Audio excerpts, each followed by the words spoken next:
Hello friends, मैं study 91 channel से नितिन गुप्ता आप सबका बहुत बहुत स्वागत करता हूं।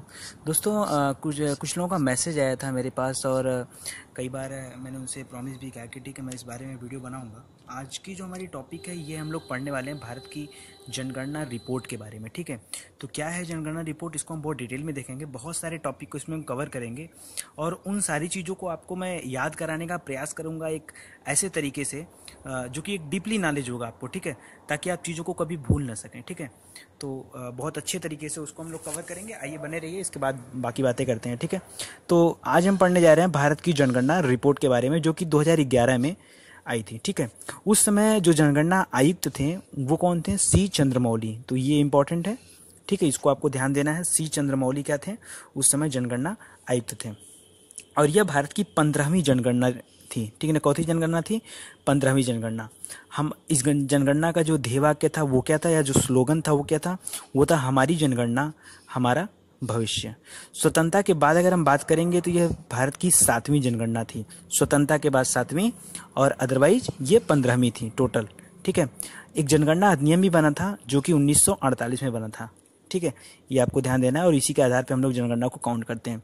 अगर हम सबसे पहली जनगणना की बात करें तो बहुत सारे लोगों को पता होगा कि 1872 में लॉर्ड मेयो, जो कि ब्रिटिश काल में भारत के गवर्नर जनरल थे या वायसराय थे, ठीक है, उनके द्वारा ये शुरू किया गया था। ठीक है, और यह पहली गणना थी, जनगणना थी। हमारे जनगणना का उद्देश्य क्या होता है? ठीक है, तो उद्देश्य से पहले सबसे पहले जनगणना का उद्देश्य तो होता है कि हम भारत, चाहे किसी भी देश की जनगणना हो रही है तो वहाँ का साक्षरता दर क्या है, वहाँ का लिंगानुपात क्या है, वहाँ का जनसंख्या कितनी है, प्रतिशत क्या है उनका, दस की वृद्धि क्या है, तो सारी चीज़ें उसके उद्देश्य होते हैं जो हमें प्राप्त करना होता है। लेकिन अब यहाँ हमको पढ़ना है जनगणना का उल्लेख। सबसे पहले जनगणना का उल्लेख कहाँ पर मिलता है? तो सबसे पहले मिलता है रोमन साम्राज्य में, जिसको कैडेस्ट्रल सर्वे, ठीक है ना, यहाँ पर मिलता है। 1500 ईसा पूर्व में मूसा द्वारा इजराइल में जनगणना की गई थी, इसका भी उल्लेख मिलता है। और अगर भारत की बात करें तो 321 बीसी में कौटिल्य यानी चाणक्य ने अर्थशास्त्र की रचना की थी और उसमें मिलता है ये जनगणना का उल्लेख कि उस समय में जनगणना कराई गई थी। इसके अलावा अबुल फजल का नाम आप लोगों ने सुना होगा, अबुल फजल, ठीक है, जो कि आईने अकबरी का रचना किया हुआ है और ये अकबर के शासनकाल में था। अबुल फजल ने लिखा है कि आईने अकबरी में जनगणना को दिखाया गया था, जनगणना कैसे करनी है, ये चीज़ें थी वहाँ पर। ठीक है, अगर आधुनिक पद्धति और व्यवस्थित ढंग से जनगणना की बात करें तो यह सबसे पहले शुरू हुई थी 1749 में स्वीडन में। स्वीडन दोस्तों वह जगह है जहाँ से नोबेल पुरस्कार बांटा जाता है। यहीं के रहने वाले अल्फ्रेड नोबेल थे जिन्होंने डायनामाइट की खोज किया था, आविष्कार किया था। ठीक है ना, स्वीडन। इसकी राजधानी दोस्तों स्टॉकहोम है। ऐसे कभी कभी मुझे जो देश मिल जाएगा ना तो मैं चाहूँगा कि आप ऐसे देखते चलो, तो हो सकता है कि आगे चल के आपको कई सारे देशों का नाम याद हो जाए। तो स्टॉकहोम, ठीक है ना, स्वीडन। और इसके अगल बगल में आपको एक तरफ नॉर्वे मिलेगा और फिनलैंड मिलेगा। फिनलैंड को झीलों का देश कहा जाता है। ठीक है, नॉर्वे से शांति का नोबेल पुरस्कार बढ़ता है। बाकी जो चिकित्सा है, भौतिकी है, रसायन है, अर्थशास्त्र है, इनका जो पुरस्कार होता है नोबेल का, वो यहाँ से बढ़ता है, इसकी राजधानी स्टॉकहोम से। ठीक है, तो ये बात की बात है। अगर हम 10 की जनगणना की बात करेंगे तो 1890 में अमेरिका में शुरू हुआ था सबसे पहले, और ये वाला कितना है? 1749। ठीक है, 1801 में पहली बार इंग्लैंड में जनगणना हुई और हमारे देश में 1881। देखिए, इंग्लैंड में हुआ 0 और इसी के ऊपर एक और 0 लगा दिया तो 8 बन गया। ठीक है ना, तो ये हो गया 1881 में। लॉर्ड रिपन, जो कि भारत में वायसराय थे, इन्होंने जनगणना शुरू कराई। ठीक है, और यह मतलब कि व्यवस्थित जनगणना थी। ठीक है, और यहीं से काउंटिंग होती है। लेकिन जो 15वीं काउंटिंग है ना, ये 15वीं काउंटिंग शुरू से हम लोगों ने काउंटिंग किया। मतलब ये जो 1700 कहाँ पे गया, 1872 था, यहाँ से हम लोगों ने काउंट किया। ठीक है, ये आपको ध्यान देना। तो टोटल 15वीं, अगर हम यहाँ से बात व्यवस्थित ढंग से देखेंगे तो 14वीं जनगणना है। ठीक है, तो ये कंफ्यूज मत होएगा। आइए चलिए भारत के बारे में बात करते हैं कि कैसे जनगणना रिपोर्ट में कौन कौन सी बातें बताई गई। कुछ चीज़ें जो आपको पता है, जैसे भारत जनसंख्या की दृष्टि से पूरे विश्व में दूसरे स्थान पर है, पहले नंबर पर चाइना, और क्षेत्रफल की दृष्टि से 7वें स्थान पर है। ठीक है, कुछ चीज़ें और आपको पता होगा, जैसे कि विश्व के क्षेत्रफल का 2.4% हिस्सा क्या है? भारत का है। ठीक है, और अगर हम जनगणना की बात करेंगे, यहाँ की जनसंख्या की बात करेंगे तो 17.5%। तो देखिए ना, कुछ एक टेक्निक बनाते हैं। देखिए, टोटल को 20 के पास जाना है, 20 के पास जाना है, तो इनका है 17.5 और इसमें हम 2.5 जोड़ेंगे तो 2.5 से 1 कम है, 0.1 कम है, यानी 2.4। ठीक है, तो ये है 17.5 और ये है 2.4। तो अगर ये 2.5 होता तो ये 20% हो जाता। ठीक है, और 20 आंसर होता उत्तर प्रदेश में। उत्तर प्रदेश में भी आप देखेंगे कि 20.22 की प्रतिशत की जनसंख्या वृद्धि हुई है, तो वो यहाँ से हो जाएगा। ठीक है, तो ऐसे कोरिलेट करके चलिए ठीक है, आगे अभी मैं इस लाइन के बाद, इस पैराग्राफ के बाद या इस पेज के बाद जो मैं पढ़ाऊंगा वो आपको रटना नहीं पड़ेगा। ठीक है, यहाँ से जो कॉन्सेप्ट है थोड़ा सा उसको समझ लीजिए। देखिए, कभी कभी एग्जाम में आता है कि इंडिया की पॉपुलेशन किसके बराबर है, तो इंडिया की पॉपुलेशन पूरे के पूरे यूएसए को मिला लीजिए, इंडोनेशिया को मिला लीजिए। इंडोनेशिया द्वीप समूह है दोस्तों। विश्व का सबसे बड़ा द्वीप कौन सा है? अगर द्वीप पूछेगा तो ग्रीनलैंड, आपको पता होगा। ठीक है, और अगर द्वीप समूह पूछेगा तो इंडोनेशिया, तो ये आपको ध्यान देना है। तो इंडोनेशिया सबसे बड़ा द्वीप समूह है। इसके अलावा ब्राजील, पिछले साल यहाँ पे क्या हुआ, रियो डी जनेरियो में ओलंपिक हुआ था। पाकिस्तान पता ही है, और बांग्लादेश और जापान, इन 6 देशों की जनसंख्या अगर मिला देंगे तब जाके भारत की जनसंख्या बनती है। और एक चीज़ और दोस्तों, कहा जाता है कि भारत हर साल एक ऑस्ट्रेलिया को जन्म देता है। ऑस्ट्रेलिया को जन्म देता है मतलब जितनी ऑस्ट्रेलिया की जनसंख्या है ना, हर साल भारत में उतनी जनसंख्या बढ़ती है, केवल उतने लोग पैदा होते हैं एक्स्ट्रा। ठीक है ना, तो वो है, तो यानी ऐसा कहा जाता है कि भारत हर साल एक ऑस्ट्रेलिया को जन्म देता है, तो ये आपको ध्यान देना है। ठीक है, आइए बात करते हैं 10 की वृद्धि की। 10 की वृद्धि को सबसे पहले मैंने क्यों लिया, इसका वजह ये था ना दोस्तों कि आजकल जो एग्जाम में सबसे पहले क्वेश्चन पुट कर रहा है ना 10 की वृद्धि से कर रहा है, तो पहले आप वृद्धि समझिए, उसके बाद हम लोग जनसंख्या को समझते हैं। ठीक है, तो सबसे पहली बात थी जो 2011 की जनगणना रिपोर्ट आई है, इसमें 2001 की अपेक्षा जनसंख्या में जो 10 की वृद्धि हुई वो क्या है, घटी है। तो एक क्वेश्चन तो डायरेक्ट आपको यहीं से मिल जाता है कि 2001 की अपेक्षा क्या है, घटी है, ये आपको ध्यान देंगे। ठीक है, अगर हम 2011 की बात करें, इस बार की जनगणना रिपोर्ट की, देखिए अभी तो समय 2017 चल रहा है, लेकिन 2021 में अगली जनगणना होगी, तब तक हमको इसी को फॉलो करना है। ठीक है, तो 18.18 करोड़ लोगों की वृद्धि हुई। देखिए यहाँ पे लोग दिया है, लोगों की वृद्धि हुई, तो ये आपका 18.18 करोड़ है, लेकिन हम आ जाएंगे 17.7, अगर यही कर दिया होता 17.17 तो कितना अच्छा रहता, आपको याद करने में बहुत मजा आता। 18.18, 17.17, चलिए नहीं लिखा कोई बात नहीं, तो एक हम याद कर लेते अपने मन से, थोड़ा सा आंकड़ा मिल गया आपको। 18.18 करोड़ लोगों की वृद्धि हुई, लेकिन 17.7% की वृद्धि हुई, तो ये परसेंट है और यहाँ परसेंट नहीं है। ठीक है, इतने की 10 की वृद्धि हुई, तो आपके एग्जाम में कुछ भी पूछ सकता है कि कितने लोगों की हुई या कितनी 10 की वृद्धि हुई। अगर हम मैक्सिमम मिनिमम की बात करेंगे अब तक का, तो मैक्सिमम की बात करेंगे, मतलब सर्वाधिक वृद्धि दर किस जनगणना रिपोर्ट में देखने को मिलती है, तो 1971 में मिलती है 24.80%। तो दोस्तों मैं सोच रहा था कि इस चीज़ को आपको मैं कैसे याद कराऊं, तो इस चीज़ को जब मैंने विकिपीडिया पे, गूगल पे और अन्य जो जनगणना रिपोर्ट आई थी उस पे और पीआईबी की साइट पे, ठीक है, उन सारी जगहों पे जब मैंने इन्फॉर्मेशन कलेक्ट किया, तो मुझे सारी चीज़ें इसके बारे में बहुत डिटेल तो नहीं मिला, लेकिन मुझे एक क्लू मिला। क्लू क्या मिला, 1968 में पहली बार जातिगत जनगणना हुई। ठीक है, उस जातिगत जनगणना में हम लोगों ने क्या किया, सबसे पहली बार जो अनुसूचित जनजाति और जाति थे ना, उनकी भी जनसंख्या काउंट किया। ठीक है, उसके पहले भी काउंट होते थे, लेकिन ये थोड़ा सा बेहतरीन अलग टर्म में था, जातिगत होने की वजह से हमने हर स्पेशली एक जाति को फोकस किया। तो जब वहाँ पे जनगणना हुई ना, तो उसकी वजह से उसका इफेक्ट मिलता है देखने को कहाँ पे, 1971 में। और क्योंकि जिन लोगों की नहीं काउंटिंग हो पाती थी, इस बार उन लोगों को भी काउंटिंग हो गई और ये जनसंख्या वृद्धि दर सर्वाधिक हो गया। इसलिए सर्वाधिक 10 की वृद्धि दर अब तक की सबसे हाईएस्ट क्या है, तो 24.80, और ये कब का है, 1971 का। और जब 1921 का आंकड़ा हम लोगों ने पढ़ा, तो 1921 में माइनस में चली गई थी, मतलब ऐसा किसी साल नहीं हुआ है, -0.31% ये चली गई। इसका मेन रीजन ये था कि 1921 में भारत में बहुत बीहड़ अकाल पड़ा था, मतलब बहुत बड़े मात्रा में अकाल पड़ा था, तो इसकी वजह से बहुत सारे लोगों की मृत्यु हो गई। बंगाल में करीब जान लीजिए कि 10 लाख से अधिक लोगों की मृत्यु हो गई थी। ठीक है, तो आप देख सकते हैं कि माइनस में चला गया यहाँ पे 1921 को। यही वजह है कि 1921 को ग्रेट डिवाइडिंग ईयर भी कहा जाता है। और अगर हम पूरे भारत की औसत वृद्धि दर की बात करेंगे यहाँ पर, तो 1.64% है औसत वार्षिक वृद्धि दर। औसत वृद्धि में वार्षिक वृद्धि दर, ठीक है, मतलब एक वर्ष में की जो औसत वृद्धि होती है वो 1.64% है। ठीक है, अब इसके बाद आपको कुछ नहीं याद, ये तो फैक्चुअल था इसलिए आपको थोड़ा सा याद करना पड़ा, अब इसके बाद याद नहीं करना पड़ेगा आपको, मैं आपको सब टेक्निक दूंगा।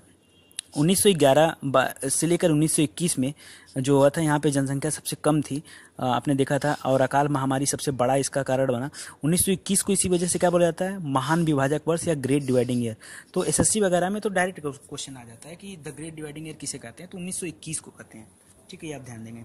आइए चलिए बात करते हैं 10 की वृद्धि के बारे में। ठीक है, देखिए आगे दोस्तों मैं बता दूं आपको, आगे का सारा मैंने क्या किया ना, यहाँ सीक्वेंस थोड़ा सा गड़बड़ हो गया था। आगे का मैंने राज्य एक साइड किया है और केंद्रशासित एक साइड किया, ताकि आपको याद करने में दिक्कत ना हो। पहला वाला सीक्वेंस गड़बड़ हो गया तो आप उसको थोड़ा सा समझ लेंगे। ठीक है, मैं समझा दे रहा हूँ, कोई दिक्कत नहीं है।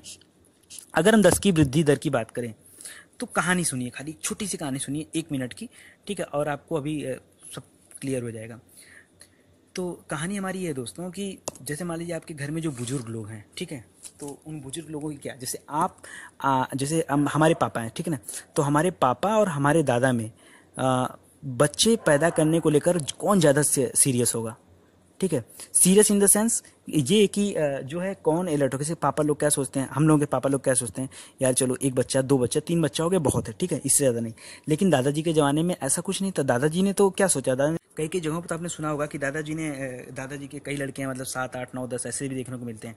तो सिंपल सी बात मैं आपको यहाँ बताना चाह रहा हूँ कि दादा मतलब दादरा एंड नगर हवेली।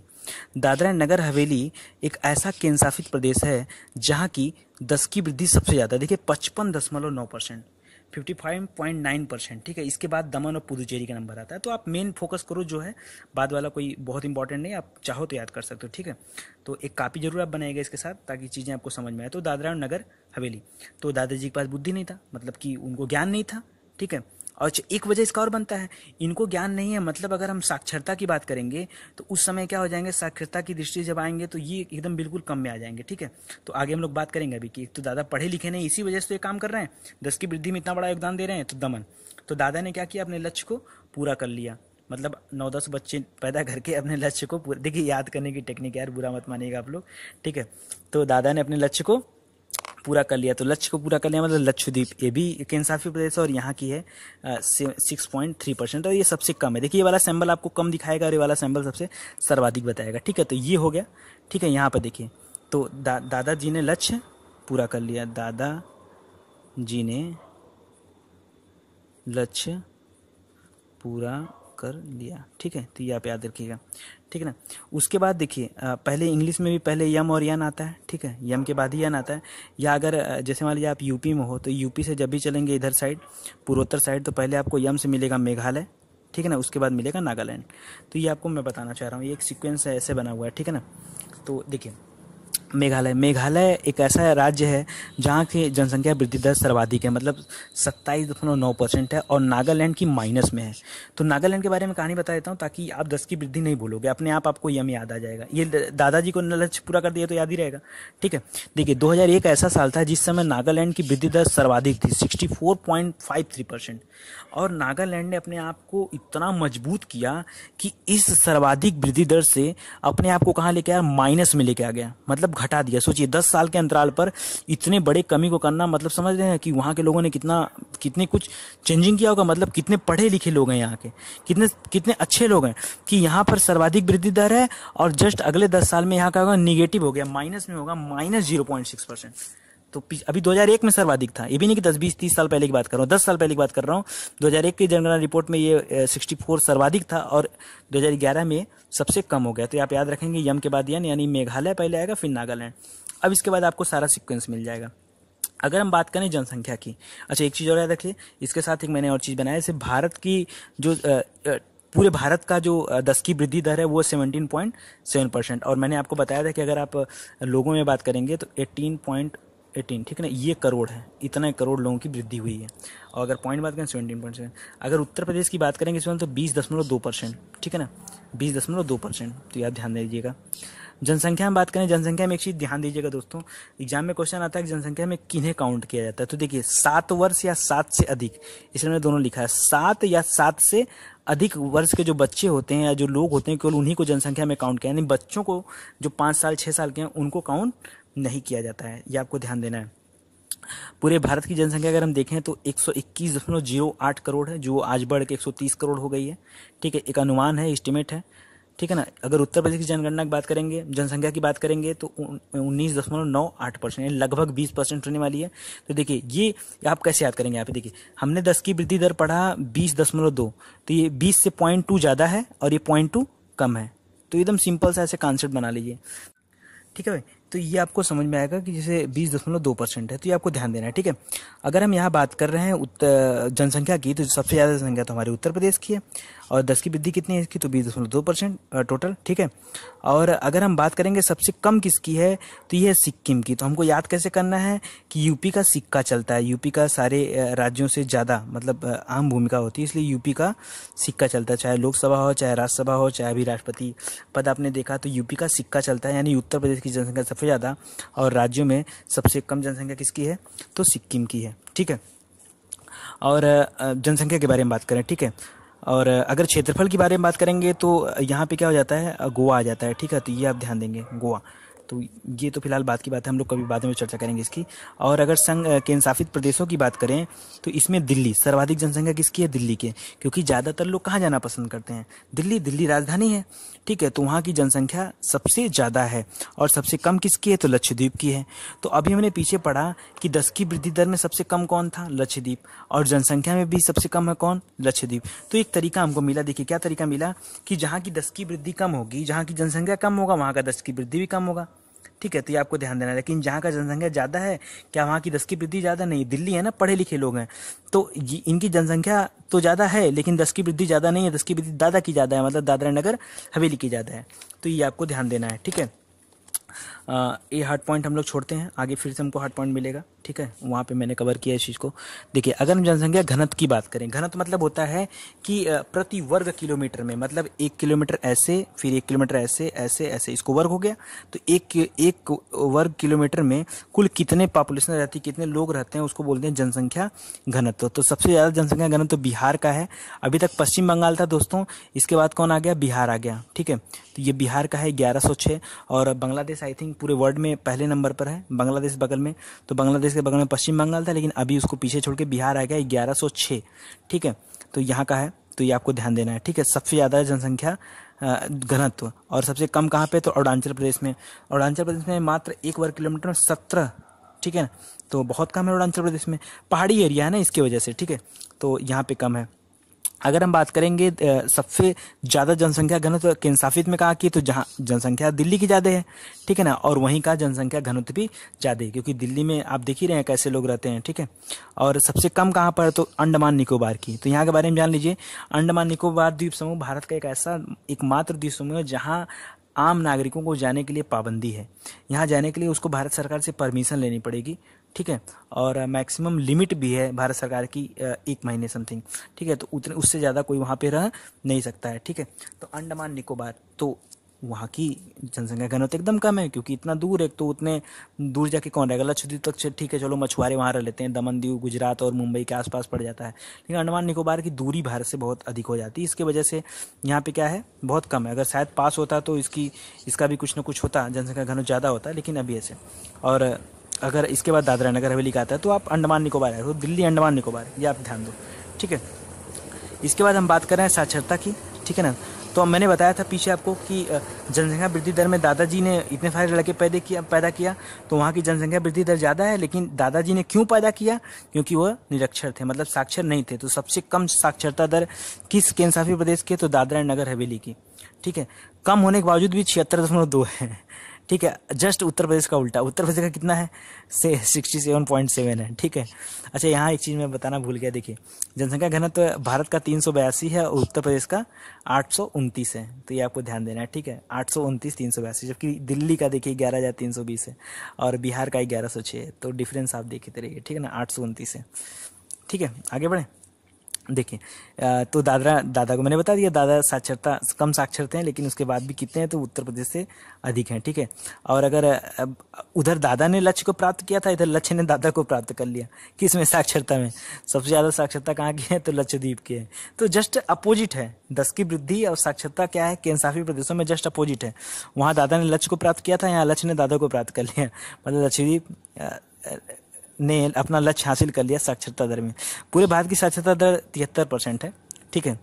और अगर हम राज्यों में बात करेंगे तो केरल है, अभी तो 100% हो गया, लेकिन जिस समय जनगणना रिपोर्ट आई थी उस समय 94% था, तो ये आपको ध्यान देना है। और बिहार की सबसे कम है, सबसे कम साक्षर लोग कहाँ पे, बिहार में, ठीक है। तो ये आपको ध्यान देना है, ठीक है। आइए कुछ चीज़ें और देखते हैं यहाँ पे, बस खत्म होने वाली, ज़्यादा बड़ी टॉपिक नहीं, छोटा ही मैंने बनाया। इसका एक अलग से बनाऊंगा मैं, यूपी का अलग से, ठीक है। लिंगानुपात की बात करें तो लिंगानुपात में लिया जाता है दोस्तों प्रति 1000 पुरुषों पर महिलाओं की संख्या।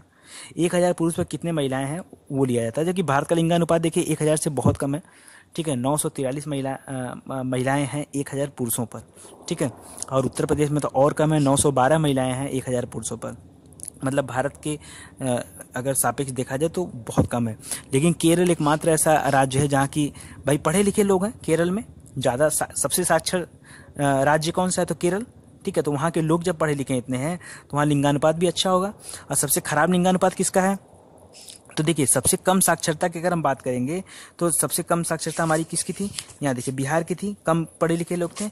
लेकिन यहाँ पे हरियाणा, यहाँ पे बिहार नहीं, लिंगानुपात में हरियाणा, क्योंकि अभी तो इनके ऊपर मूवी बनी थी, अभी बबीता फोगाट का नाम आप लोगों ने सुना होगा, दंगल मूवी आई, तो वो मूवी किसके ऊपर थी। ठीक है, इसके पहले सुल्तान भी आई थी। तो ये सब हरियाणवी लोगों के ऊपर डिपेंड था, बना था मूवी, क्योंकि वहाँ के लोग क्या है ना कि भ्रूण हत्या बहुत ज़्यादा किए हुए हैं। ठीक है, लड़कियों को बहुत ज़्यादा पिछले समय में उनको सताया गया है। ठीक है, तो इस वजह से वहाँ पे क्या है, ये संख्या बहुत कम है 879। यही 7, 8, 9 कर दिया होता तो बहुत अच्छा रहता, अभी 879 करके टेंशन में डाल दिया। ठीक है, आप याद कर लीजिएगा उसको। और अगर सबसे अधिक लिंगानुपात केंद्रशासित प्रदेशों में बात करेंगे तो पुदुचेरी की है। ठीक है, पुदुचेरी की। ठीक है, ऐसे क्या था, लक्षद्वीप था, अभी हमने पढ़ा ना, लक्षद्वीप ने साक्षरता में पीछे छोड़ा था इसको। ठीक है, लेकिन यहाँ पे क्या है, पुदुचेरी है। और दमन दीव में तो लड़कियों का दमन होता है, कहाँ पर, दमन में। तो ये आपको ध्यान देना है, याद रहेगा दोस्तों आपको, लड़कियों का दमन होता है कहाँ पर, दमन में। ठीक है, आइए आगे बातें करते हैं फिर। और इसके बाद हम लोग बात करते हैं शिशु लिंगानुपात के बारे में। शिशु लिंगानुपात क्या था, और इस शिशु लिंगानुपात में देखिए 0 से लेकर 6 वर्ष के बच्चों को केवल शामिल किया जाता है, इससे ऊपर नहीं। ठीक है ना, 0 से लेकर 6 वर्ष के बच्चों को ही शामिल किया जाता है, इसके ऊपर नहीं। पूरे भारत की अगर शिशु लिंगानुपात देखेंगे तो 919 है, और उत्तर प्रदेश की 902 है। यहाँ भी कम है भारत के एवज में। ठीक है ना, बहुत कम है, तो ये भी आपको ध्यान देना है। ठीक है, इसके बाद देखिए बात करते हैं शिशु लिंगानुपात सबसे ज़्यादा कहाँ की है तो मिजोरम की है। ठीक है, कहाँ पर है, मिजोरम का शिशु लिंगानुपात सबसे अधिक है और हरियाणा का सबसे कम है। तो मैंने बताया कि हरियाणा में वैसे भी बाल हत्या हो रहा था, शिशु हत्या हो रही थी, तो हरियाणा का तो वैसे भी कम रहना है, यानी हरियाणा का लिंगानुपात भी कम होना है और शिशु लिंगानुपात भी कम होना है। ठीक है, लेकिन सबसे अधिक शिशु लिंगानुपात अगर हम राज्यों में बात करेंगे तो केरल की थी। ठीक है, लिंगानुपात, लेकिन अगर लिंगानुपात तो औरतों की बात आ गई, लेकिन शिशु में शिशु भी शामिल हो जाते हैं, तो यहाँ मिजोरम है। तो मिजोरम मतलब मज़ा आ गया। मज़ा आ गया किस लिए मज़ा आ गया, क्योंकि क्या हो गया, बच्चा हो गया घर में, तो मज़ा आ गया। तो ऐसे याद कर सकते हो आप, शिशु लिंगानुपात मिजोरम। ठीक है, और अगर यहाँ बात करेंगे तो अंडमान निकोबार का शिशु लिंगानुपात सबसे ज़्यादा है। ठीक है, देखिए जनसंख्या घनत्व में बिल्कुल कम था, लेकिन अंडमान निकोबार अब वहाँ जनसंख्या बढ़ रही है और शिशु लिंगानुपात अब बढ़ा है, तो कुछ दिनों में जनसंख्या भी बड़ी नजर आएगी। और सबसे कम शिशु लिंगानुपात देखने को मिलता है दिल्ली में 871। बहुत ख़राब कंडीशन है हमारे राजधानी क्षेत्र में, ऐसा बिल्कुल नहीं होना चाहिए, लेकिन चलिए क्या करेंगे।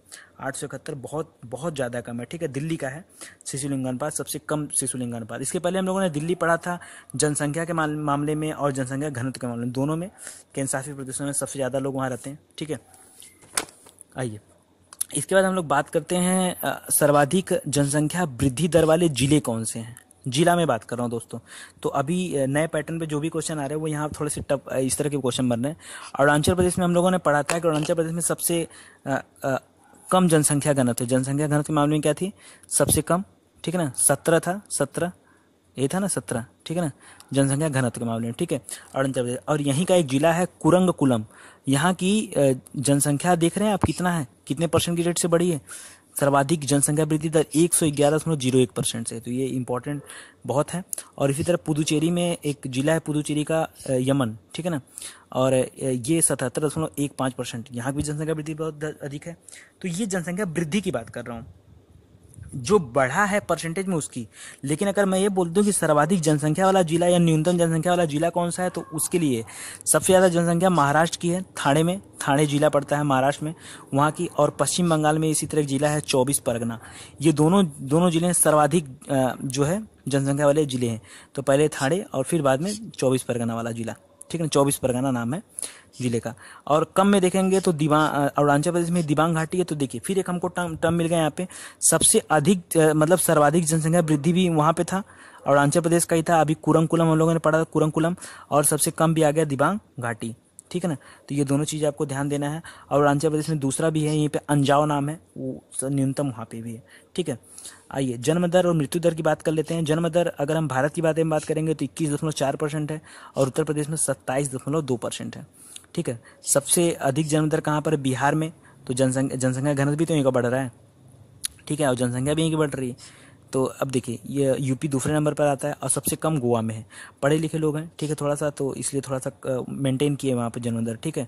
और दादरा नगर दादाजी तो जन्म दर जान ही रहे हो, ठीक है ना। तो दादाजी हर जगह नजर आ जाते हैं। साक्षरता सबसे कम, क्योंकि अनपढ़ थे दादाजी, इसीलिए ऐसा किया। और 10 की वृद्धि सबसे ज़्यादा, जन्म दर भी ज़्यादा, ठीक है। और सबसे कम अंडमान निकोबार जन्म दर के मामले में, जबकि शिशु लिंगानुपात सबसे ज़्यादा था अंडमान निकोबार का, ठीक है। ये आप ध्यान देंगे। अगर मृत्यु दर की बात करेंगे तो भारत की 40 है और उत्तर प्रदेश का 50 है, ठीक है। जिसमें से असम और एमपी का बराबर है 54, ठीक है, ये आपको ध्यान देना है। और गोवा का 9 है, मणिपुर का 10 है। मृत्यु दर की बात कर रहा हूँ, सबसे कम मृत्यु दर होता है। तो बढ़िया बढ़िया हॉस्पिटल वहाँ पे, बढ़िया बढ़िया फैसिलिटी है, तो वहाँ ऐसे और फिर इतने अच्छे जगह पे लड़का पैदा होगा तो मरेगा क्यों ठीक है। और सबसे अधिक कहाँ था? असम। तो बोल ही रहा है सम नहीं है, समानता नहीं है, तो मर रहा है लड़का, ठीक है।